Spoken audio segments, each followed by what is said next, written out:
Using SQL Server Agent. In this nugget, we're going to talk about SQL Server Agent, who's your best buddy when it comes time to schedule maintenance tasks and really just keep an eye on SQL Server. We'll talk about creating jobs, creating operators and sending them notifications, scheduling jobs to run automatically, proxies, which allow jobs to work under alternate credentials, and we'll look at master target jobs, which allows you to create a job that gets pushed out to multiple different SQL Server computers and sort of managed centrally. SQL Server Agent is designed to run continuously in the background to send alerts for certain types of notifications you set up, to handle emailing things from SQL Server, and to run background jobs. It's sort of like a task scheduler within SQL itself. Now, I've manually started SQL Server Agent, and if you intend to have it running in the background and running jobs, you probably want to modify its properties and set it to start automatically. That way, anytime the server gets restarted, you don't have to remember to start SQL Server Agent. It'll just happen automatically for you. Now, within SQL Server, you've got several different elements to worry about. I'm going to kind of bop through these in an odd order so that we can talk about how they interact with one another. The first thing I want to do is create a new operator. Now, this represents a person. We'll say Don. We'll pick his email address, for example. Or if you wanted to use netsend instead, you'd use a NetBIOS name. Or if there was an email address attached to a pager, then you could provide that. You can indicate when the person is on duty, and they'll only receive notifications during these days and between these hours. You can also set separate hours for Saturday and Sunday. So once you have an operator set up, you can start configuring alerts. Now, there are two alerts already set up because I've set up log shipping on this computer, but let's set up a new alert, and let's say severe stuff is the name of it. Now, this is a SQL Server event alert. It'll occur for all databases, and we want to get all errors that have a severity of 25 or more. When that happens, we can either execute a SQL Server Agent job, or we can notify operators. We'll notify this operator via email. Under options, you can say when you're notifying an operator, include the text of the error in an email or in a pager alert, but not in a netsend. We'll just say an email, and we'll include this additional message.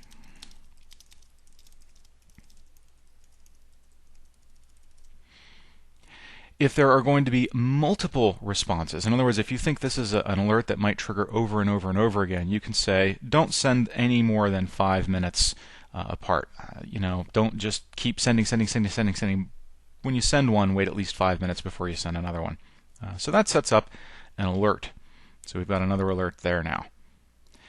The other thing you can have it do is kick off a job. Before we talk about jobs, though, I want to look at some of the properties of SQL Server Agent, because some of the things we've looked at, such as the mail, won't work quite yet. A couple of things on the General tab. Auto restart the agent if the SQL Server stops unexpectedly, or auto restart SQL Server if it stops unexpectedly. On the Advanced tab, we can say when a SQL Server event occurs, forward it to a different SQL Server. Now, that's kind of a built-in way of consolidating. And you might say only forward ones that are of severity 15 or higher. One of the things you can do with a SQL Server Agent job is tell it to only execute when the CPU is idle. And so here you can define what constitutes idle, when the CPU usage falls below this level for that long. The alert system is capable, as we saw, of sending emails, and in order to do that, you do have to enable the mail profile. There are two types of mail systems. Do not use SQL Mail. SQL Mail is deprecated. It's only here for backward compatibility, and it will be going away in a future version. Besides, it's really hard to set up, and database mail is much easier to set up. Just select, oh my goodness, there's nothing here. Well, for security reasons, database mail isn't even enabled by default. In 1 second, we're going to look at how to enable that and create a profile. But in the meantime, you can select the two CC and subject lines for address formatting for pager emails. You can enable a failsafe operator. This basically says that if nobody else is on duty at the time, then this person is the one who gets the buck passed to them. So let's bop through the job system. Really not much here. Shutdown interval for jobs is 15 seconds. History, this is how long to keep job history. No more than 1,000 history entries. and then remove agent history that's older than 4 weeks. Now, to set up database mail can be a little tricky. It's not under SQL Server Agent, it's under Management. And you're going to right-click and configure database mail. So rather than managing existing accounts, we are going to set up database mail for the first time. So we have to specifically enable this feature. We're going to set up a profile called Default Mail Profile and add SMTP accounts to it. We'll add whatever the account name you want to be, a quick description, the email address that it will be using, its display name, the reply email address, and the SMTP server. So this is the email address that things will be sent from. This is the SQL Server email address, if you will. And then you indicate how SQL is supposed to authenticate to that particular SMTP server. Basic authentication, Windows authentication, using whatever service account the database engine service is running as, or you can say it's going to be anonymous. So we'll just use, call this basic.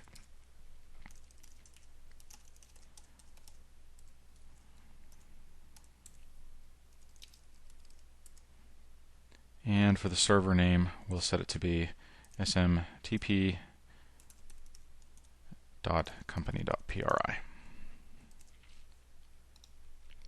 Once that's set up, we can say that this profile is going to be a public profile, so any user of the Mailhost databases, any of them can get to that profile and utilize it. And it looks like we're going to allow up to 1 retry after 60 seconds, maximum file size. We will prohibit attachment of these file types.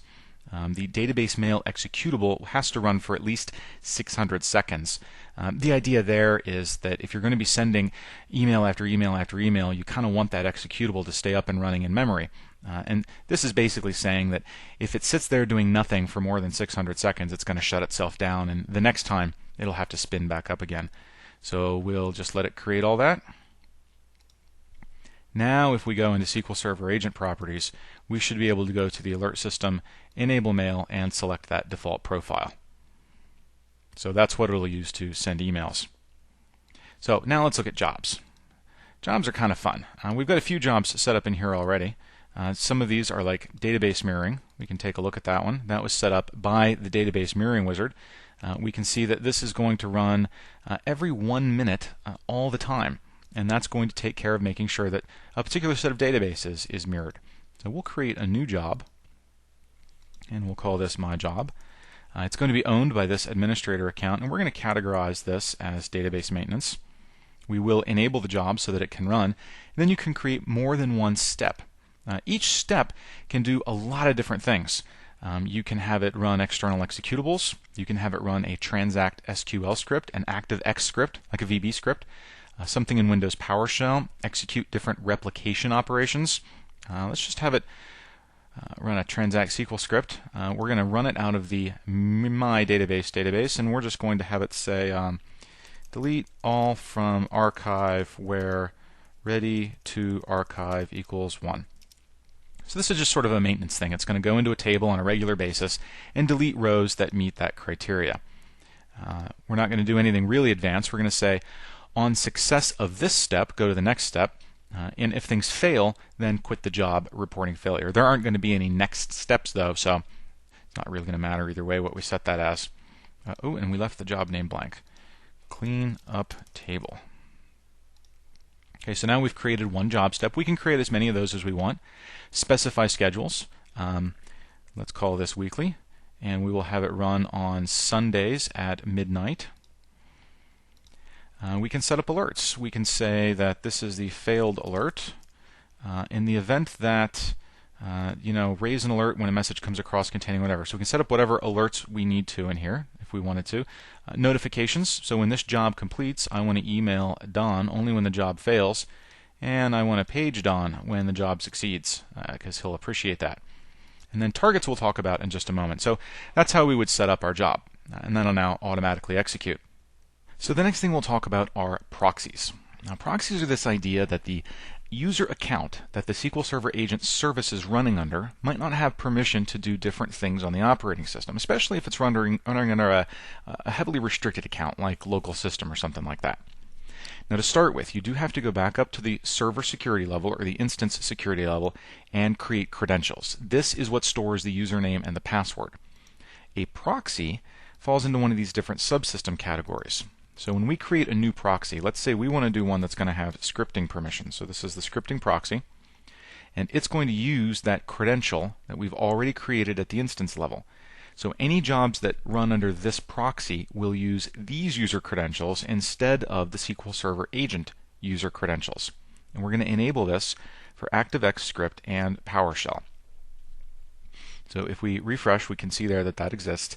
Now if we go back into a job and we create a new job, we'll call this the scripting job, just so we can do a quick little example here. On the steps page, we will add a new step that is an ActiveX script. And instead of running it as the SQL Server agent service account, we can now run it as the scripting proxy that we just created.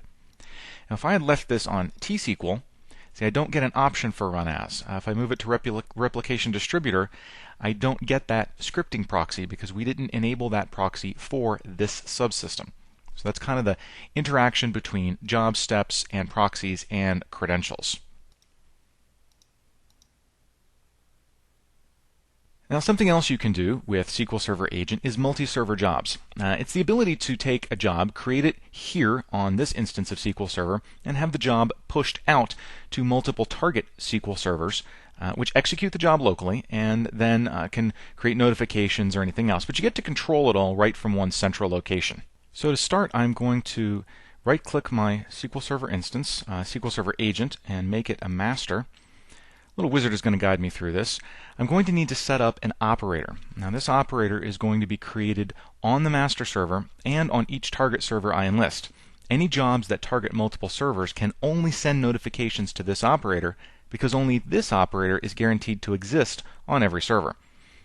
So taking a look at my servers, here's Nuggets 1, that's going to be my master. I'm going to add a connection to my app1 instance. That will be a target. It's going to check for compatibility between those to make sure that both instances are compatible with one another in terms of version. That worked okay. If necessary, I'm going to have it create a new login in the target servers and assign it the rights to the multi-server administration. So once we're done, this is going to create the MSX operator, make sure that the agent service on both machines is running, and enlist app1 into Nuggets 1 for multi-server jobs. So we have successfully done that. Now there are a couple of interesting errors you can run into. Number one, it's really important before you set this up that all of the SQL Server agents involved be running under domain user accounts. If we go back to SQL Server Services in SQL Server Configuration Manager, and I open up the properties for my SQL Server agent, you can see that I have created a domain account, and I've actually got all my SQL Server agents running under that same domain account. That's important. This multi-server stuff really doesn't like to work when you do not have the same domain account. It doesn't like it when the SQL Server agent's running under local service. The other thing you can run into is an encrypt channel option, and I'm going to show you where to find that in the registry. If you go to regedit, I'm already there. The path is HKey local machine, software, Microsoft SQL Server. Then you pick your instance. Within the instance, you go to SQL Server Agent and scroll down until you see MSX encrypt channel option. MSX encrypt channel option. Now there are three values here. 0 disables encryption for multi-server jobs. It's really not recommended unless you've got the servers using IPsec or something else that's encrypting the channel. In other words, SQL Server doesn't need to because something else is handling it. 1, which is what I have it set to, enables encryption but doesn't require certificate validation. 2 enables full SSL encryption and certificate validation between targets and masters. 2 is the default. Now because I don't have certificates and everything set up on these machines, I've lowered it down to 1 for each of the instances so that I could get this set up properly. Something to bear in mind. So we're now set up for multi-server jobs. Now if at any point I decide that I want to enroll additional targets, I just right-click SQL Server Agent, Multi-Server Administration, and Add Target Servers. Notice that I can no longer make this a master. It's already a master. I can manage the target servers though, and this is how I would do that.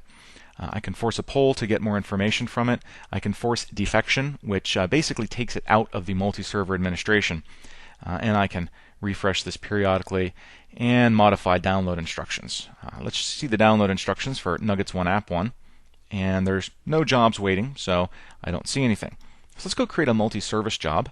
Right-click on Jobs, New Jobs, and let's just call this Multi-Server Test.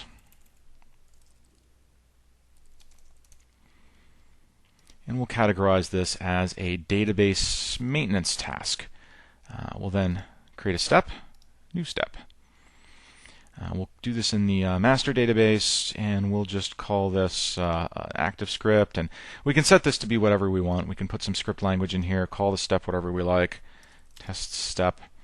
And then on the advanced tab, we can set our success and failure actions. So that's the first step in there. And the way we turn this from a local job into a multi-target job is to say, instead of targeting the local server, we're going to target multiple servers. All of our enlisted targets will be listed here, and we just check off the ones we want.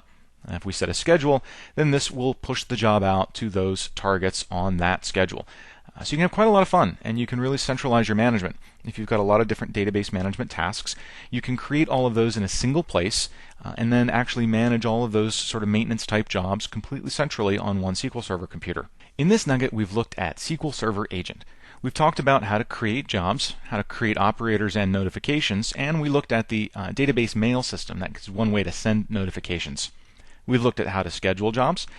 We looked at how to create different steps in jobs. We've looked at how to create proxies and the alternate credentials that can be used within job steps. And we created a master job server and enrolled a target, and looked at how to create jobs that target multiple remote SQL Server computers. I hope this has been informative for you, and I'd like to thank you for viewing.